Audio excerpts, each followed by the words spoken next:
প্রিয় দর্শক, আসসালামু আলাইকুম। একসাথে একজন স্ত্রী একই সময়ে দুই বা ততোধিক স্বামী রাখতে পারে না। এটা আইনত ও ধর্মীয়ভাবে সম্পূর্ণ অবৈধ এবং শাস্তিযোগ্য একটি অপরাধ। ধর্মীয় আইন যেমন ইসলাম ধর্ম, হিন্দু ধর্ম এবং খ্রিস্টান ধর্মসহ প্রায় সব ধর্মে একজন নারীর একই সময়ে একাধিক স্বামী রাখার কোনো বিধান নেই। প্রথম স্বামীর সাথে দাম্পত্য সম্পর্ক বলবৎ থাকা অবস্থায় কোনো নারী যদি দ্বিতীয় বিবাহ করেন, তবে সেই দ্বিতীয় বিবাহ সম্পূর্ণ বাতিল ও অকার্যকর বলে গণ্য হবে।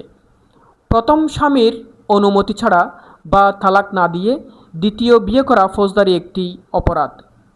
দণ্ডবিধির 494 ধারা অনুযায়ী এটি শাস্তিযোগ্য একটি অপরাধ, যার জন্য সর্বোচ্চ 7 বছর পর্যন্ত কারাদণ্ড এবং অর্থদণ্ডের বিধান রয়েছে।